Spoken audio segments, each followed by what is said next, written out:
Buenos dias po mga kagandang buhay. Dito po ako ngayon sa ating maliit na cattle farm. Dito po sa Toledo, Navas, Aklan. At marami po ang nagtatanong kung kumusta na nga ba ang mga baka natin galing Batangas. Kaya ngayon nagkauras po ako at bisitahin din natin ang ating pong mga tanim na mais. Yan. Medyo mataas-taas na ang ating mga mais. Oh. Ayan, ang ganda ng tubo na ating mga mais. Kaya, ayan, update ko po kayo sa ating mga baka galing Batangas. At the same time po, libutin natin ang ating maisan. Ayan. So, nakikita natin sa likod, mukhang nag-i-spray po ang isa nating tao. Tingnan natin at bisitahin, kumustahin ang mga tanim nating mais ngayon dito. At the same time, ayan po yung ating cattle farm.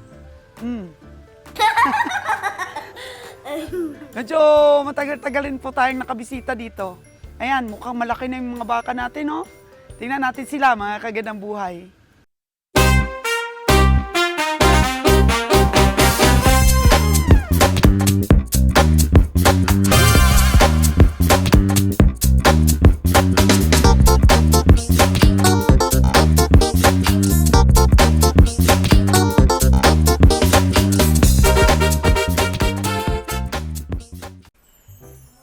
Update sa ating mga bakang Batangas, Ron.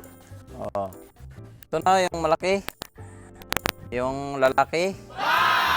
Lumaki nga. Hindi namin pinasok ton kasi masyadong nananakit ng iba. Oh no. Niya ba? Maliit kasi yung iba eh. Kaya hiniwalay-walay namin sila. Tingnan mo yung tenga, oh. Ganda. Malaki to. Malaki. Hindi ba siya martis pagkain? Mukhang tumaba siya. Dati, Marte to, tapos Marte. Yung kinulong, Marte. Pero yung pinakawalan, yung ginanito lang. Yung kaya niya. Dumami siya kumain. Sa kumain. Ang ganda ng katawan, no? Bilog. Ganda na ng katawan niya, no? Wow, pwede na natin ibenta ito. Sabi dito. For sale na po ito, mga kagandang buhay. Ang ganda na niya. Laki na siya. Wala lang ligo siya, oh. Jojo, baka madali siya ng ano na yan, ha? Yun, i-spray mo dyan. Oh, no! Hindi, lipat to sila, yung mamalapit sa mais. Lipat to. Ayan, oh, barakong barako. Ang ganda pa naman ang pinagbila namin na farm nito ni Papa mo. Ni Pupurgahin to ngayon, pupurgahin. Pupurgahin ulit? Pupurgahin sila ngayon. Pupurgahin pala sila ngayon, mga kagandang buhay, oh. Ito po yung barako, oh.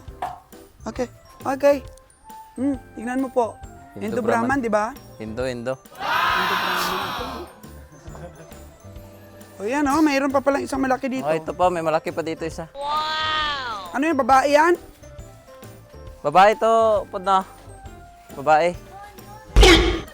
Kibot, kakabre. Yung barako natin galing Batangas. Ito, babae ito. Tapos, meron tayong babae dito, oh. Malaki rin, napakalaki. Mukhang mataba siya ron, ah. Mataba siya. Pwede itong pang materialis. Kaso parang matanda na to. Tanda na ba to? Medyo matanda na to. Pangkatay na lang natin. Pagkatay ito, patabain na lang ng at pagkatay. Aba, napataba ni Jojo, ah. Ganda ng katawan, oh. Galing. Oh. Pakatay lang natin, oh. Oh, tanda. Paano mo nalamang matanda yan? Sungay? Sungay, tapos niya. Parang hindi na lumalandi ito. Kaya siguro binenta, no? Ilang na dito. Ilang months na dito. Tapos may katabi namang lalaki. Hindi talaga to dito nag-hit. Tingnan mo yung ano niya, didi niya sa babao parang patay. Parang parang nag-shrink na siya. Baka kung sa babae, ano na yan? Menopause. Menopause. Ganun ba yun? Menopause na siguro itong bakang ito. Pero ang ganda sana, no? Hindi na talaga kasi naglandi ito. Ganda sana. Pero tumaba siya, oh. Sige, ano na lang natin yan? Pakatay na lang natin. Ano bang gagawin mo ngayon doon sa mga ibang purga lahat to. Purgahin, pati itong mga bata. Oh, anak lang yan ng ating mga inahin dito, no? Ang ganda na nila, oh. Ano po yung update natin sa ating mga baka? Ayan. Ayun yung mga inahin natin, medyo tumaba-taba, yung sobrang payat. Oo, tumaba yan. Yun yung tumaba, oh. Tag brown pod, medyo may dayad yawas pod na. Ah, Yun yung mga medyo medyo tumaba. So saan na yung mga anak nila? Ano Ito. na sila? Awat sa dede? Wala na yan, butas na yan. Ito yung anak niya, no? Ito yung anak ng brown. Yung anak ng brown. Yan naman anak yun ni creamy white, oh.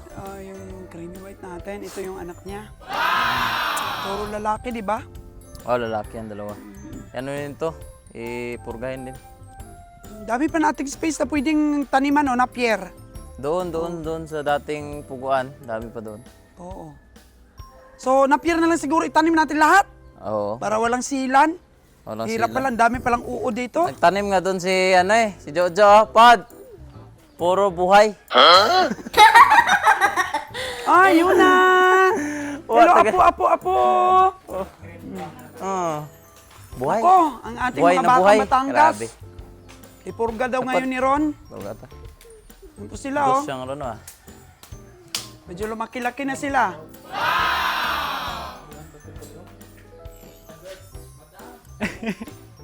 Oh. Ito po, oh. Medyo trinabaho ito ng engineer natin ngayong araw kasi hindi natapos ito eh. Ito ba trinabaho mo, engineer? Opo. Ay, oo nga, parang Opo, madam. natapos na. Konti pa po. Hanggang dito. Kasi nung last time pumunta ako dito, hindi pa nalagyan ng ganito eh. Pero nakaraan meron ng steel mat. Nilagyan ko lang ng dalawa. Tubo. Tubo at steel mat.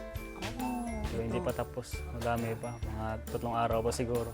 Napaka-bless po natin, mga kagandang buhay. Nagkaroon tayo ng sariling engineer dito sa ating farm. Ayun na oh, yung mga ano natin, technician. So itong area na to, pang ano natin, fattening. Opo, madam. So lagyan mo dito. Lagyan mo dito pang tubo. Opo, madam. Katulad dun sa kabila. Same lang din. Pero may kawayan. Yung iba nakahiwalay, oh, yung ating ibang mga baka. Yun na, mga technician natin. Bakit wala kayong shoot, Ron? Oh, no! Gawa mo na kayong shoot! Mahirap kaya yan, maano na naman, ma-stress na naman. No, tingnan mo yung agriculturist natin. Yung agriculturist natin, laging gustong nagmamadali. Hindi man lang sila gumagamit ng shoot. Susumbong kita sa teacher mo. Oh, no! Oh, teacher! Yung agriculturist mo dito, nag-e-inject, walang shoot. Ang ganda ng mga Batangas natin, engineer, oh. Opo nga po eh.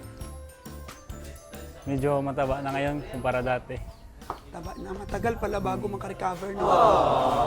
Almost 2 months. 2 months. Pero ngayon, tingnan mo, pupurgahin sila ulit.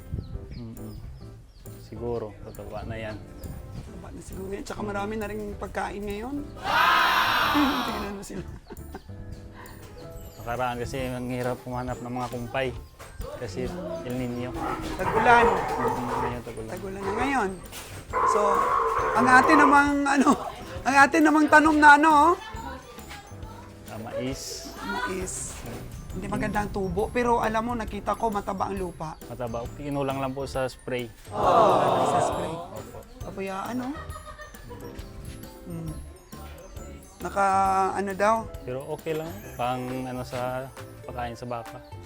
Oh, pero siguro, na-pier na lang itanim mo dito next para time. walang maintenance. Abuno na lang, no? Kain na lang ng baka yung abuno natin. Oh, gusto mo pang tumulong doon? Kasi po, madam. Oh, pumunta na po ang ating engineer dito para makatulong kasi tamad yung ating agriculturist. Oh, no! Kasi maliit pa lang naman daw, kaya pa. Yan. Tanggalan na yata ng pag-ilong yan. Kasi parang lumalaki na, susugat na. Oh, no! Ito na po, pumayat po kasi talaga sila ito. Mga kagandang buhay nung bagong dating dito, nanibago talaga sa lugar. Oo. Pero ngayon, ito na, medyo tumaba-taba na. Okay na sila, mga kagandang buhay. Ayos-ayos na. Walang ligo lang. Hala! Oh. Dapat kasi may shoot! Oh. Nakikipagbunuan sila, mga kagandang buhay. Ay, ang hirap! Ang hirap niyan, mag-shoot kayo, oy. Oh, no. Ala, ano pang nangyari dito?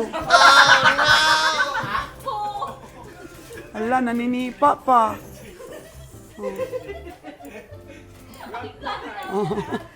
Tingnan mo naman, para naman silang mga ano, pagalitan talaga natin itong agriculturist natin. Hindi talaga gumawa ng shoot para mag-inject. Ayun, nasipa na tuloy si ano, Jason. Jason, okay ka lang? Oh, nasipa po si Jason, oh. Ay, kayo wag kayong wag kayong tawa-tawa dyan. Oh, tawa-tawa po si ano, Kiray, oh. Nakita niya kasi nasipa talaga. Ron, bakit hindi ka gumagawa ng shoot? Ha? Mahirap yan, stress ang hayop. O, tingnan mo, oh. Mamaya mas stress si engineer at saka si Jojo, oh. Oh, no! Oh. Magawa na lang ng shoot. At saka, Jo, hindi mo napansin, Jo, nasusugat na sila dito sa may ano. Hindi mo napansin. Sa may ilong. Dapat tanggalin mo na yung mga tali nila sa ilong. Ala, Ron, anong nangyari dyan sa isa? Sobrang nasugat talaga siya sa may ilong. Oh, no! Hindi kasi liwasan na. Kasi nga, maano yun? Masungit. Yung isa na yun. Masungit. Huwag kayong mag-inject pag walang shoot, ah. Ano ka ba, engineer? Nakipagbuno ka dyan sa ano? Oh, no! Ala. Tapos nasipa pa si ano, tingnan mo. Puno ka na ng tae, masama na yung amoy mo. Ay, sabi ni engineer. Ala, wala. Ano, Jo? Oh. Hindi maganda practice yun. Binablogs ko pa naman, Ron. Oh, no. Naku, magkikita ng teacher mo ito. Wala na. Magsisisi na sila na binigyan ka nilang diploma. Oh. May ano naman dyan na. Dapat kasi bakal talaga ito. Oh. Noy, meron ka pa bang ano, Noy? Meron ka pa bang ano ng... Anong tawag niyan? Tubo? Oh. Meron na tubo. Gawa ninyong dalawa. What is the use of our agriculturist and our engineer here? Ayun o, meron tayong tubo. Paggawa tayo. Gusto kasi ni Ron, pang madali ang trabaho, di niya akalain, lumaki na yung mga bakang Batangas. Oh, no! Maano na yan, mahirap na. Kasi ito, mga baka, mga kagandang buhay, nung napunta po dito sa atin, bagong walay sa nanay. Ngayon, okay na po ang ano nila, ang katawan nila. Laki-laki na po sila. Pero kailangan pa rin po ang purga ulit, tapos vitamins.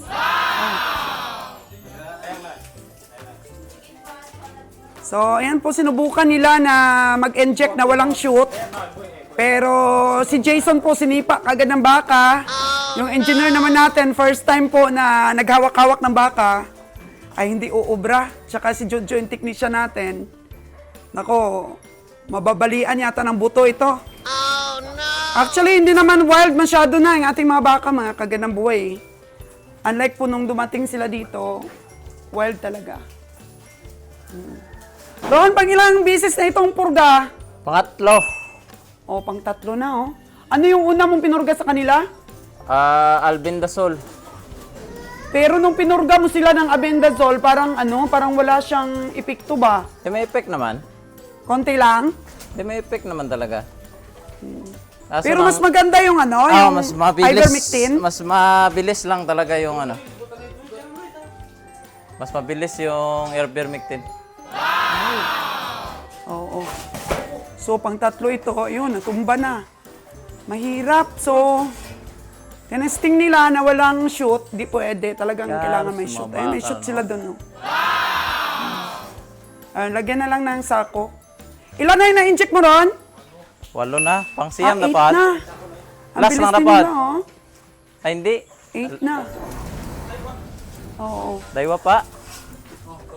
So, ayun po. Kailangan may shoot eh. Oh. Para mabilis. Oh, yan. Bilis lang. Sinubukan nila kanina. Walang shoot ako. Naninipa ang baka. Kawawa yung baka, yung walang shot. Kawawa yung baka, sinisipa ng tao. Saan yung sipa? Ah, nasugat? Oh, nasugat.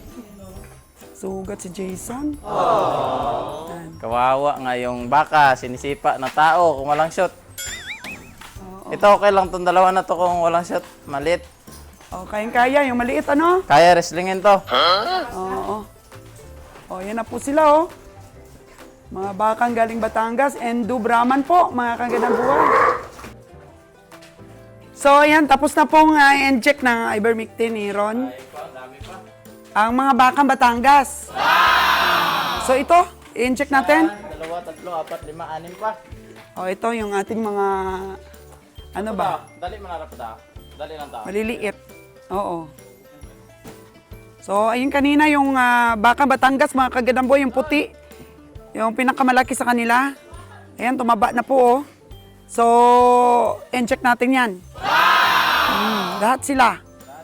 At ang brown na yan, inahin yan mga kagandang buhay. Sobrang payat po nung nakaraang mga buwan. Nung ano pa, wala pa pong kumpay. Pero ngayon nagkakumpay. Medyo taba na ang ating inahin. Dahil nawalay na po ang kanilang mga anak. Ano? Nawalay na po siya oh. Yan.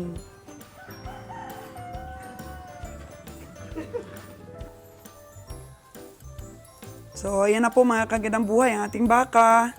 Pagkatapos po nilang na-inject, ayan, ginutom.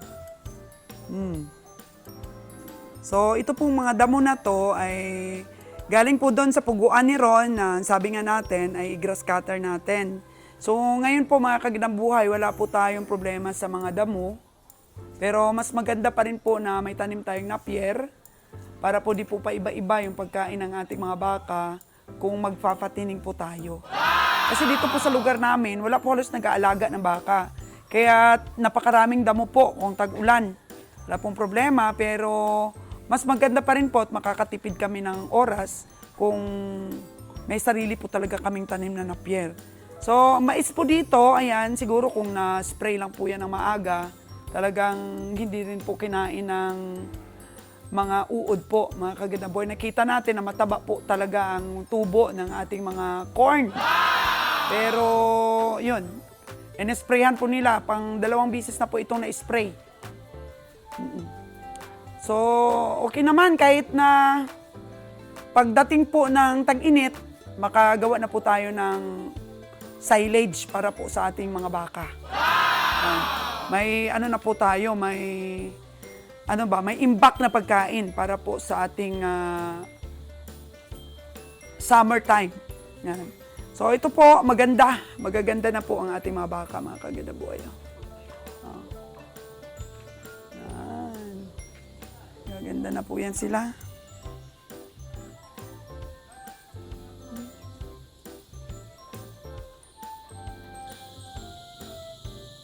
So, ayun na po sila mga kagandang buhay, pati po yung mga inahin natin, pati po yung mga native natin ng mga baka dito, na pang slaughter sana pero buntis pala, so nanganak, ay in-inject na rin po nila lahat ng pamurga.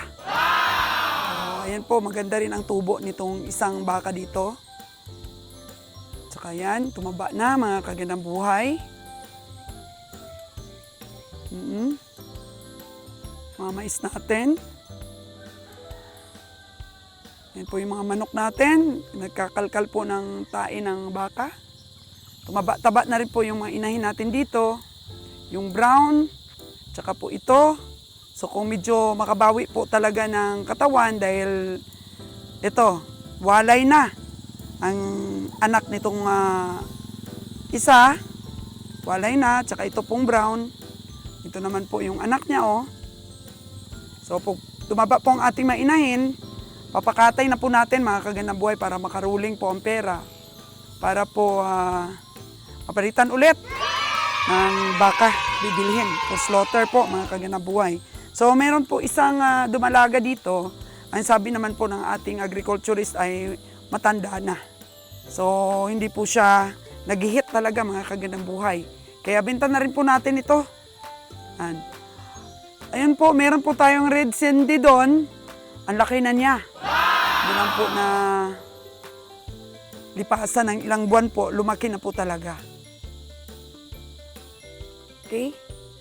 Proceed po tayo sa puguan at sa itikan ni Ron. Dahil magluluto po tayo ngayon ng pugulat po or pugo na itlog alat.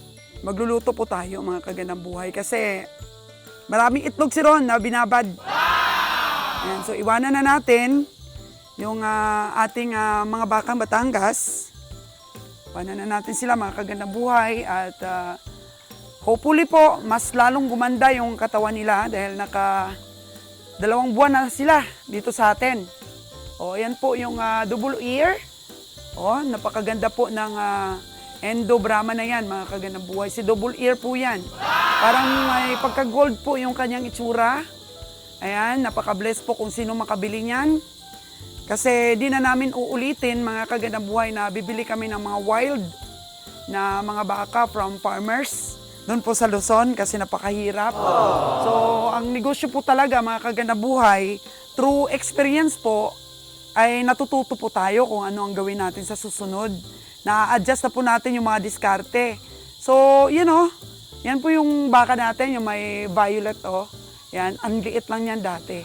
Pero sinabi ko po, big bones, ganyan. Puro po Indo Brahman po ito, mga kagandang buhay.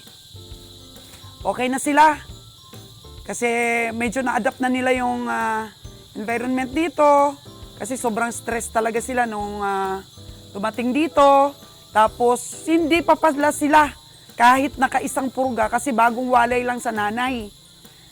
Nag-recover talaga yung mga katawan nila, mga kagandang buhay, kasi siyempre sa haba ng biyahe at saka po hindi pa sila napurga at medyo humina silang kumain that time. Kaya ayan, medyo gumanda-ganda sila in 2 months time. Ito, malaki na siya, Yan. Yan po. Next time around, pag may umorder po ng mga baka kay Kabeng Roger, di na po kami bibili ng wild. Dapat may mga pang-ilong na po, tapos napurga na. Kasi maresistensya po ang baka pagka napurga na Pagka biniyahe po sila, tapos na-stress, tapos walang bulati ang tiyan, ang bilis lang po makarecover. Pero ito sila medyo nahirapan pong makarecover, gawa ng nakatatlo ng ampurga tayo. Pero at least, ayan na sila. Magaganda na. Siguro after 1 month pa, nakita na talaga natin yung ganda talaga ng katawan nila. So, dito naman sa kabila, gagawin to ni Noy para po sa ating, may ilang baka kaya ang kasya dito para sa ating fattening. Ano lang for leisure time, panglipas oras lang, mga kagandang buhay. Ganoon naman talaga pag nag-umpisa tayo, pag na-master na po talaga natin yung pag-alaga, siyempre, dapat talaga natin i-consider, mga kagandang buhay, no? Kasi ang mga baka natin dumating dito, tag-init. Wala talagang mga damo. Walang preparation ang pagdating ng baka natin galing Batangas. So siguro by next summer, marami na tayong maipon na mga pakain. Kung may mga baka pa tayo dito, mga patabain po. Ayan, si Kabeng Roger po, dami na niyang baka doon. At napag-aaralan naman nila yung mga alternatives, yung mga diskarte po para tumaba ang baka. Kaya siguro sa susunod, itong taon na to na 2025, talagang maganda na ang pag-alaga ng baka natin. Kasi halfway pa lang po tayo ngayong 2024. Dami pang mga adjustment yung ginawa natin. Kagaya nitong mga tanim ni Ron na mais. So, hindi po na-spray yung mga mais na to. Dahil si Ron po kasi ay kung saan-saan din napupunta ng mga educational trip. Gaya na lang po ng mga pag-aaral sa EI. Ayan, tinan mo yung mga tanim niya. Mga tanim niya, walang instruction po. Ayan yung nangyari. Kasi wala lagi dito sa farm si Ron. Si Jojo lang po ang nagtanim nito. Pero ang ganda naman po ng spacing ng pagtanim kasi siyempre for silage lang naman po ito. Pero ganun talaga. Actually, nakita natin mataba ang lupa. Gusto ko napier na lang po ang itanim natin dito. Para araw-araw dito na lang kukuha ng pagkain. Hindi na kami kung saan-saan po kukuha. Tapos may mga area pa tayong dapat taniman doon pa sa kabilang farm. So, ako, punta na tayo? Mag-egg hunting tayo. Mag-egg hunting na po kami. Si Engineer, sama na natin? Sama ka? Hindi ka ba mabahong tae? Medyo mabaho? Oo. Ayan po. Na mga experience na ganito. Ayan po mga kagandang buhay, na-update ko na po kayo dito po sa ating munting farm. Pasensya na po kayo kung hindi perfect itong pagtanim nila. Kasi ang agriculturist po natin, meron po siyang klase, meron po siyang EI session. Kasi pininance po siya ng school nila para matuto. Matuto po yung agriculturist natin. Kaya si Jojo po nag-alaga nito. Oh. Hindi na-spray, huli na. Oh, pero na-spray pa rin. Pangalawang bisis na rin daw. Baka naman gumanda na. Actually, pang silage lang naman po ito. Okay na rin kahit medyo hindi maganda yung bunga. Yan po yung ating munting farm. Hanggang sa muli! Ang tabayanan po yung aming egg hunting ng atin pong mga itlog ng itik.